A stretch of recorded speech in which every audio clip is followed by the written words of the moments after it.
Welcome back dear students. आइए देखते हैं एनसीईआरटी का क्वेश्चन नंबर 12। क्वेश्चन कुछ इस प्रकार से है कि an object 5 centimetre in length.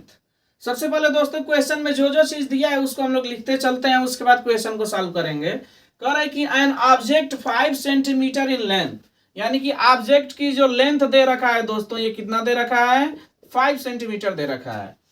Is placed at distance of 20 centimetre in front of a convex mirror. यानी कि जो मिरर है दोस्तों, ये कौन सा है आपका, मिरर आपका है कॉन्वेक्स। मिरर कौन सा है, कॉन्वेक्स है साथियों। तो इसका जो फोकल लेंथ होगा ये तो आपका पॉजिटिव होगा, डिस्टेंस ऑफ ऑब्जेक्ट हमेशा निगेटिव होगा, ठीक ना। कह रहा है कि is placed at distance of 20 centimetre in front of a convex mirror. Convex mirror के सामने 20 सेंटीमीटर के डिस्टेंस पर रखा गया है। And convex mirror of radius of curvature 30 centimetre है। दोस्तों रेडियस ऑफ कर्वेचर आपका 30 सेंटीमीटर दे रखा है। तो आप लोगों को यह पता होगा कि जो फोकल लेंथ होती है ये इसका क्या होता है, निगेटिव होता है। फोकल लेंथ इसका क्या हो जाएगा, निगेटिव। अरे सॉरी मिस्टेक हो रहा है। फोकल लेंथ जो होता है ये आपका रेडियस ऑफ कर्वेचर का आधा होता है, यानी कि 30 है तो ये आपका फोकल लेंथ कितना हो जाएगा, 50 सेंटीमीटर हो जाएगा।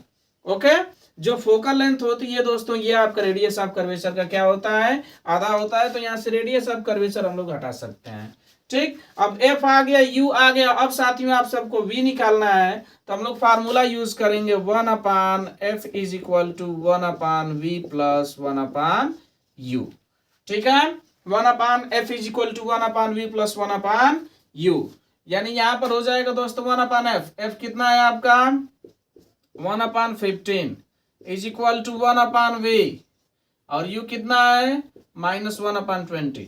दोस्तों ये इधर आएगा तो प्लस हो जाएगा, तो 1/20 प्लस 1/15 इज इक्वल टू हो जाएगा 1/v।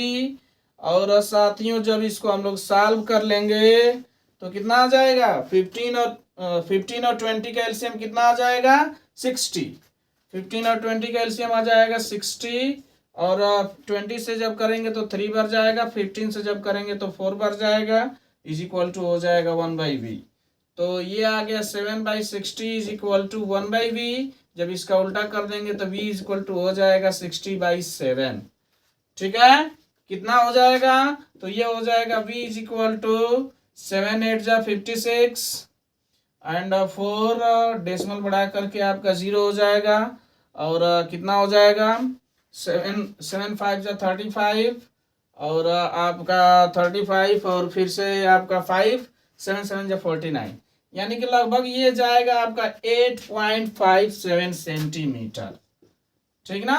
दोस्तों ये v की वैल्यू पॉजिटिव आया है, तो पॉजिटिव आने की वजह से पता चल रहा है कि जो इमेज बनेगा वो आपका कैसा बनेगा, वर्चुअल एंड इरेक्ट बनेगा, वर्चुअल एंड इरेक्ट बनेगा। अगर यही दोस्तों अगर आपका निगेटिव रहता तो इमेज कैसा बनता, रियल एंड इन्वर्टेड बनता, ठीक। अब मैग्निफिकेशन निकाल लेते हैं दोस्तों, फिर उसके बाद हमको इसका हाइट भी निकालना पड़ेगा कि इमेज की हाइट कितनी होगी।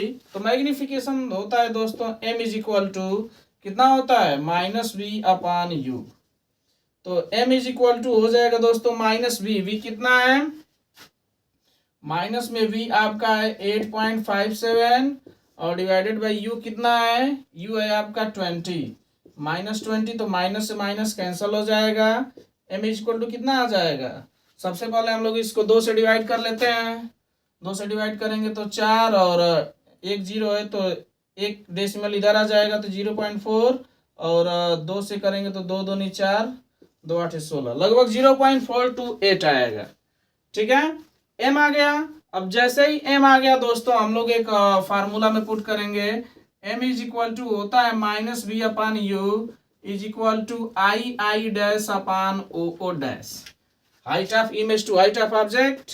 और ये दोस्तों कितना आ गया है, m की वैल्यू 0.428, 0.428 ये आ गया है i डैश/o डैश। o डैश कितना है, 5 सेंटीमीटर है, तो यहाँ पर हम लोग 5 रख देंगे, तो i dash is equal to कितना आ जाएगा, ये लगभग आ जाएगा आपका 5 8 जा 40, 5 2 जा 10, 10 और 4 14, और 5 4 जा 20, 20 और 1 21।